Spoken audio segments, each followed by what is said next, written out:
Assalamualaikum warahmatullahi wabarakatuh. Perkenalkan saya Peki Kelantang Diva Mahardika, mahasiswa semester 2 Universitas Negeri Semarang, Fakultas Ekonomika dan Bisnis dengan jurusan Pendidikan Ekonomi. Dalam salah satu mata kuliah yang kami dapatkan yakni Ekonomi Makro, salah satu materi yang menurut saya cukup menarik adalah mengenai kebijakan fiskal dan kebijakan moneter.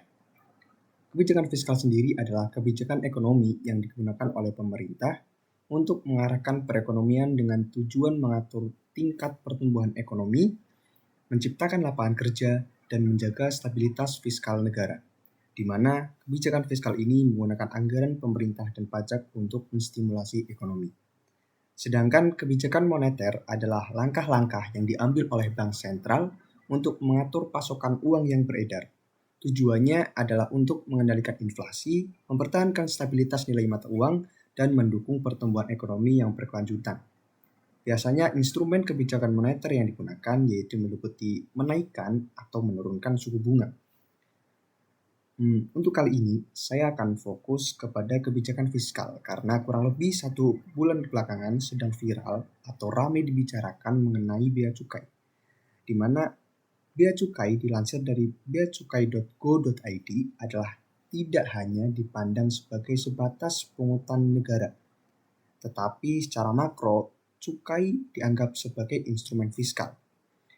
Bea cukai adalah badan pemerintah yang mengatur masuk dan keluarnya barang dari suatu wilayah negara. Bea cukai memiliki kewenangan untuk menerapkan tarif bea masuk, memeriksa dan mengawasi barang yang masuk dan keluar, serta menegakkan peraturan yang terkait dengan perdagangan internasional. Nah, kasus yang beredar belakangan ini menjelaskan bahwa pungutan yang dikenai oleh bea cukai dianggap merugikan masyarakat, sebab terlampau lebih besar daripada harga barang yang dikenai. Salah satu kasus yang viral adalah seorang bernama Radika Altaf yang memberi sepatu bola dari Jerman secara online dengan harga 10,3 juta rupiah pada tanggal 15 April 2024. Kemudian sampai di Indonesia pada 17 April 2024 dengan ekspedisi JDH atau Perusahaan Jasa Titipan (PJT). Namun, pada tanggal 21 April 2024, Altaf mendapat informasi dari pihak PJT soal bea masuk yang ditetapkan Direktorat Jenderal Bea Cukai atau DJBC Kementerian Keuangan sebesar 31,8 juta rupiah yang tentu saja berkali-kali lipat lebih besar dari harga si barangnya. Dan Altaf harus membayarnya agar pesanan sepatu bisa diterima. Nah, karena tidak terima, merasa tidak mendapat perlakuan yang adil, akhirnya Altaf membuat video TikTok yang kemudian viral dan mengundang perhatian dari DJBC.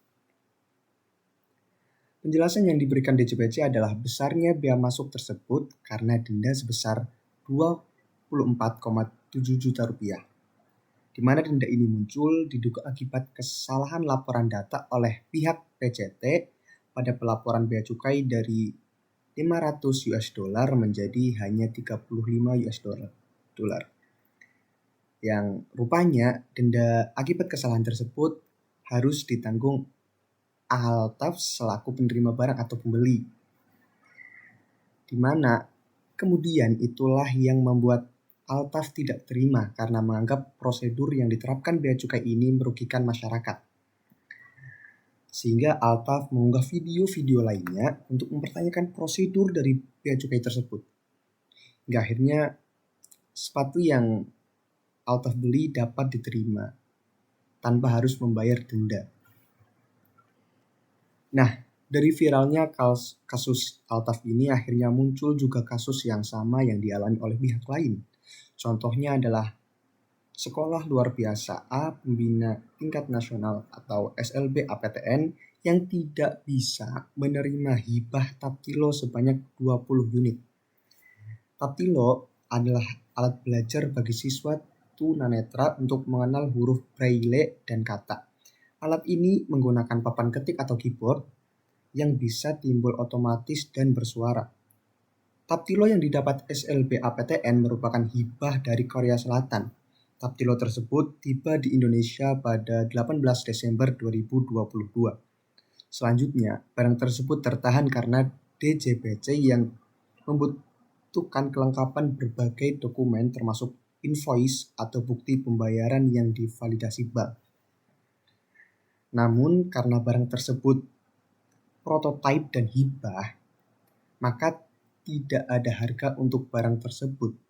Selanjutnya, pihak sekolah menerima surel tentang penetapan nilai barang sebesar 22.846,22 US dollar atau sekitar 361 juta rupiah. Pihak sekolah diminta mengirimkan kelengkapan dokumen dan persetujuan membayar sebesar 116,6 juta rupiah.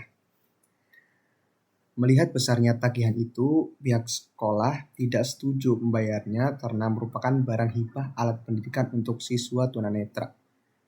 Alat Taptilo yang dihibahkan dari Korea Selatan untuk sekolah luar biasa pembina tingkat nasional sempat ditetapkan wajib bayar bea masuk sebesar Rp 116,6 juta. Lagi-lagi, setelah persoalan ini viral di media sosial, pihak sekolah baru mendapat fasilitas pengurusan permohonan surat bebas bea, sehingga mereka tidak pernah diberitahu sebelumnya bahwa ada mekanisme ini, yang akhirnya alat bantu tersebut dirilis pada Senin atau diberikan ke pihak sekolah. Nah, selain dua kasus tersebut, akhirnya terkuak beberapa kasus lainnya yang sama dan dialami oleh beberapa pihak pada rentang 10 tahun ke belakang. Teman-teman bisa cari tahu sendiri atau mungkin pernah muncul di timeline medsos teman-teman tentang kasus-kasus viral mengenai bea cukai tersebut.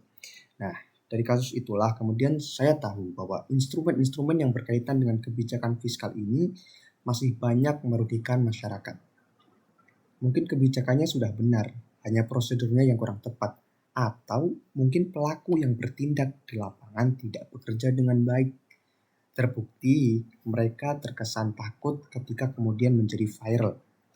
Nah, oleh karena itu, dibutuhkan sosialisasi terhadap masyarakat agar masyarakat dapat mengetahui dengan jelas mengenai tarif atau prosedur dari bea cukai, sehingga nantinya tidak menyebabkan kebingungan dan kesalahpahaman, terlebih kecurangan yang dilakukan oleh pemungut. Dengan demikian, tidak lagi menjadi keresahan masyarakat yang kemudian menyebar secara umum, sehingga menahan masyarakat untuk taat pada kebijakan fiskal karena takut akan terjadi penyelewengan mengenai kebijakan tersebut oleh pemegang kebijakan. Mungkin hanya sekian dari saya. Terima kasih. Wassalamualaikum warahmatullahi wabarakatuh.